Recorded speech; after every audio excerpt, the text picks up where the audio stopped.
अस्सलाम वालेकुम। हाज़रीन, आज मैं आपको हज कमेटी ऑफ इंडिया से जो हज के लिए आप जाते हैं उसके बारे में कुछ टेक्निकल टर्मिनोलॉजी बताऊंगा। कुछ उन बातों को बताऊंगा जिसको आपको जानना बहुत ज़रूरी है। देखिए, हज कमेटी ऑफ इंडिया से जो भी आदमी ने हज जाते हैं, सबसे पहले हज कमेटी ऑफ इंडिया क्या करती है, आपके लिए एक सर्कुलर जारी करती है। उसमें ये कहती है कि ऑनलाइन फॉर्म हम जारी कर रहे हैं इस डेट से लेके इस डेट तक। तो ऑनलाइन फॉर्म में अब ये कर दिया गया है, उसमें कोई फीस नहीं ली जाती है। बिना किसी फीस के, यानी कि निःशुल्क होता है ये फॉर्म सबमिशन का। और उसके बाद में फिर जो आपके डॉक्यूमेंट्स मांगे जाते हैं वो आप उसमें अपना नाम, मोबाइल नंबर, अपना कवर हेड जो बनाते हैं उसका, और डिटेल्स, पासपोर्ट नंबर, ये सब एंट्री करते हैं। और एंट्री करने के बाद में आपको होल्ड पे डाल दिया, यानी कि कुछ इंतजार करना पड़ता है। इस तरह हज कमेटी ऑफ इंडिया के पास, जबकि इस बार 70% आदमी ने हज हज कमेटी ऑफ इंडिया से जाने जाएंगे, और लगभग 30% आदमी ने हज प्राइवेट टूर ऑपरेटर्स, यानी कि वो प्राइवेट जो एजेंसीज हैं उनके थ्रू हज के लिए इनवाइट किए जाएंगे फॉर। तो लगभग 1.25 लाख के आसपास के हज कमेटी ऑफ इंडिया से आदमी हज जाएंगे इस साल।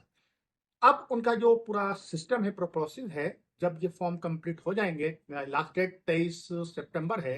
23 सितंबर 2024 के बाद कोई भी ऑनलाइन फॉर्म हज कमेटी ऑफ इंडिया से ट्रीट नहीं किया जाएगा, नहीं लिया जाएगा। तो 23 तारीख तक आप सभी लोग अपना ऑनलाइन फॉर्म तो सबमिट कर ही दें। फॉर्म भर, जो भी हज का इरादा रखते हैं वो फॉर्म जरूर भर दें। बाद में उनको मौका नहीं दिया जाएगा 2025 के हज के लिए। नंबर एक। नंबर दो, जब आपका सब फॉर्म सबमिट हो जाएंगे, फिर हज कमेटी ऑफ इंडिया उन फॉर्म में से ये देखेगी कि कितने जायद फॉर्म एप्लीकेशन आई हैं, यानी कि कितने लोगों ने फॉर्म सबमिट किए हैं, जो उनका कोटा है उससे ज्यादा। और हर स्टेट का भी अलग अलग कोटा होता है, यानी कि हर सूबे का अलग अलग कोटा होता है मुसलमानों की आबादी के तनासुब में। यानी कि अगर यूपी में मुसलमान सबसे ज्यादा है तो यहाँ का कोटा सबसे ज्यादा रहता है। और चंडीगढ़, अंडमान निकोबार, कुछ ऐसे स्टेट्स हैं जहां पर मुसलमानों की तादाद कम होती है, तो वहां पर जो है कोटा कम रहेगा, सैकड़ों में या कुछ नंबरों में ही रहता है। इसके साथ महाराष्ट्र और आपका केरला, मध्य प्रदेश, यहाँ से भी आदमी नहज अच्छी तादाद में जाते हैं। तो यहाँ का कोटा भी ज़्यादा रहता है, और कुछ जगहों पर भी परेशान होने की जरूरत नहीं है। जैसे पिछली बार यूपी का वो कोटे से बहुत कम फॉर्म आए थे, करीब 18,000 के आसपास आए थे, और करीब 30,000 के आसपास यूपी में जो है हाजी का कोटा है। तो ये सीट जो थी अलग अलग स्टेट्स में, महाराष्ट्र, दिल्ली और दूसरे अदर्स स्टेट्स में ट्रांसफर कर दी गई थी, ताकि उन लोगों को मौका मिल जाए। तो ये हर साल होता है, परेशान होने की बात नहीं है। दूसरी बात, जो आपके फॉर्म सबमिट आते हैं उसके बाद हज कमेटी ऑफ इंडिया आपको एक आपके फॉर्म जो आपने सबमिट किए हैं, आपके डॉक्यूमेंट्स के, आपके यानी कि आपके दस्तावेज जो आप जमा करते हैं, नाम, आपका पासपोर्ट नंबर, पासपोर्ट में जो आपका नाम है, आपका बैंक का अकाउंट की डिटेल्स, एड्रेस वगैरह सब जब सही निकलते हैं, तो आपको एक कवर नंबर अलॉट करते हैं। कवर नंबर आपका ये खास रजिस्ट्रेशन नंबर होता है, जो आपका पूरे हज के सफर में आपका एक यूनिक नंबर होता है, एक खास नंबर होता है उस ग्रुप का, जिस ग्रुप के साथ आप हज करने के लिए इरादा किया है, आपने फॉर्म किया है सबमिट। यानी कि आप अगर 3 लोग जा रहे हैं तो 3 लोगों का एक कवर नंबर बना दिया जाता है, यानी कि तीन लोगों का एक ही कवर नंबर होगा। अगर 5 लोग जा रहे हैं तो 5 लोगों का एक ही कवर नंबर होगा। तो ये 1 से लेकर 5 तक का कवर नंबर होता है। कवर नंबर कैसे होता है, क्या होता है उसमें, कैसे पहचान कर सकते हैं आप, उसका भी मैं आपको बताता हूँ। कवर नंबर हर स्टेट का अलग होता है। यानी कि जैसे मैं एग्जाम्पल करूँ, दिल्ली या यूपी की बात करूँ, तो यूपी सबसे पहले होगा, और एफ का मतलब होगा फाइल, यानी कि जनरल कैटेगरी के लोगों के साथ वो एफ लगा होगा, और जो रिजर्व कैटेगरी के लोग हैं उनके आगे आर लगा होगा, डैश लगा होगा, एक खाली जगह होगी। उसके बाद अगर आपके साथ कोई बच्चा जा रहा है, इन्फेंट जा रहा है, कोई बच्चा, तो उस बच्चे का अगर एक जा रहा है तो उसके आगे एक लिखा होगा, और 2 जा रहे हैं तो 2 लिखे होंगे। उससे पहले भी, यानी कवर नंबर के बाद में उसका नंबर, यानी कि आपका रजिस्ट्रेशन नंबर होगा, 1 2 3 4 5 6 या जो भी आपका नंबर हो आता है आपका सीरियल में, वो नंबर होगा। उसके बाद आप कितने लोग जा रहे हैं, जाने का 20 लोग जा वो सॉरी अगर 5 लोग जा रहे हैं तो 5, 2 लोग जा रहे हैं 2, 3 लोग जा रहे हैं 3, 4 लोग जा रहे हैं 4 लिखा होगा। फिर उसके बाद में खाली जगह होगी, डैश लगा होगा। उसके अगर आपके साथ कोई बच्चा भी जा रहा है उसमें, तो उस बच्चे का देखा, एक बच्चा जा रहा है तो 1 लिखा होगा, 2 बच्चे जा रहे हैं 2, और कोई बच्चा नहीं है तो 0 लगा हुआ। तो इस तरह आपका कवर नंबर को बनाया जाता है। स्टेट का नाम, फिर उस कैटेगरी का नाम, किस कैटेगरी में है, आप रिजर्व कैटेगरी में है तो उस स्टेट के नाम के आगे जो है आप आर लिखा होगा, और जनरल कैटेगरी से हैं तो एफ लिखा होगा यानी कि फाइल नंबर होगा। इसी तरह दिल्ली से जा रहे हैं तो DLF होगा, और कैटेगरी के थ्रू जा रहे हैं आप यानी कि रिजर्व कैटेगरी में जा रहे हैं तो आएगा DLR लिखा होगा। इसी तरह टैम करके होगा।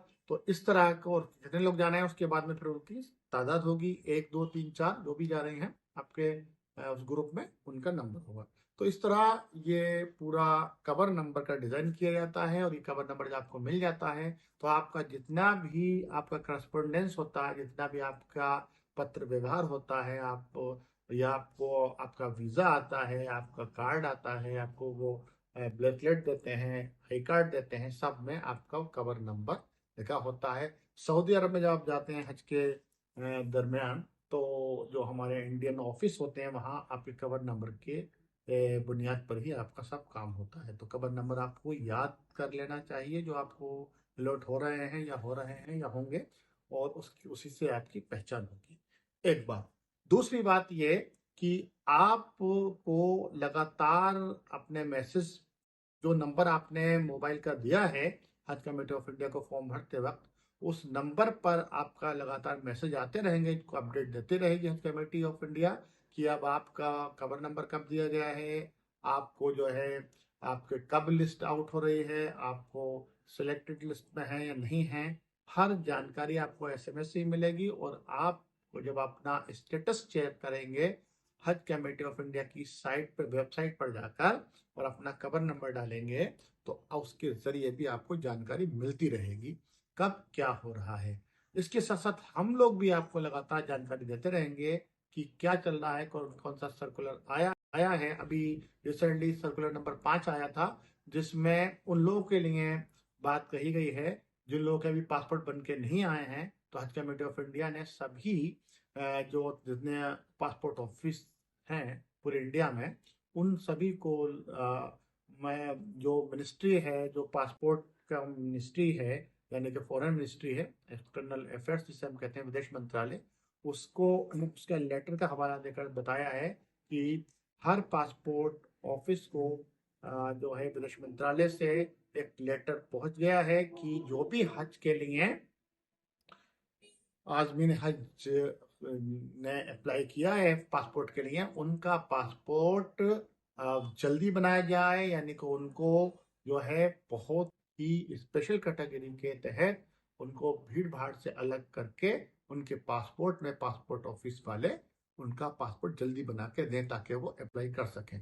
तो जहां जहां पर भी अगर आपका पासपोर्ट अभी पासपोर्ट ऑफिस में है तो आप वहां जाकर आपका कायम कर सकते हैं, और ऑफिसर से कह सकते हैं कि भाई हम हज के लिए जा रहे हैं और इसलिए हमें दिए, क्योंकि उनके पास पहले से ही उनकी मिनिस्ट्री से, उनके बड़े हायर ऑफिसर से उनके पास आया हुआ है जो हज के लिए अप्लाई किया है, उनके पासपोर्ट फर्स्ट प्रायोरिटी पे दिया जाए ताकि उनको वक्त से पहले, लास्ट डेट खत्म होने से पहले पहले पासपोर्ट मिल जाए।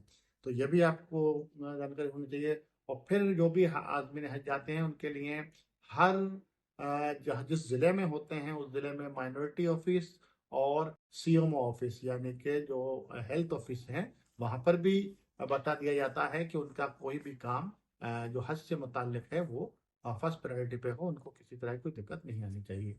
इसके साथ साथ जो हम लोग जो हज ट्रेनर्स होते हैं वो भी आपके राब्ते में रहते हैं। जब आपके सिलेक्ट कर दी जाती है लिस्ट तो उनके पास एक लिस्ट पहुंच जाती है हर जिले में, वो भी आपसे रब्ता कायम करते हैं हज ट्रेनर्स। तो उनके ग्रुप ग्रुप बनाकर आपको जोड़ लेते हैं और आपको लगातार जानकारी देते रहते हैं। तो उससे भी आप अपना जो भी आपकी कोई इंक्वायरी है, आपकी जानकारी लेना चाहते हैं, वहां से भी मिलती रहेगी। तो ये 2-3 प्लेटफॉर्म हैं जो आप लगातार हज से मुताल्लिक जानकारी ले सकते हैं, और हज कमेटी ऑफ इंडिया की साइट पर जाकर तो आप जानकारी ले ही सकते हैं।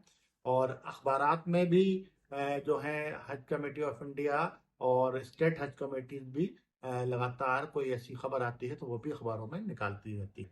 तो आपको बाखबर हर तरह से किया जाता है ताकि आपकी कोई भी बात नहीं छूटे, और आप अपने आप से जहाँ पर भी आप रहते हैं वहाँ की मस्जिदों में, वहाँ के इमाम साहब के ज़रिए, और वहाँ का जो हज ट्रेनर हैं या हज इंस्पेक्टर हैं उनके जरिए भी आप जानकारी लगातार ले सकते हैं। इसके साथ हम तो लगातार आपसे बने ही रहेंगे और बने रहते हैं। जो भी जानकारी होती है सही जानकारी आपको लगातार देते रहेंगे।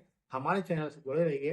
हमारा हम वतन चैनल है, उसको सब्सक्राइब कर लिए, और किसी तरह की कोई जानकारी आप लेना चाहें तो हमारे आप कमेंट्स बॉक्स में लिख दें, हम फौरन आपको उसका जवाब देंगे ताकि आपकी हर सहूलियत आपको दी जा सके हमारी तरफ से भी। और हर एक खबर से, हज की खबर से हम बाखबर करते रहेंगे। जल्दी मिलते हैं अगली वीडियो के साथ।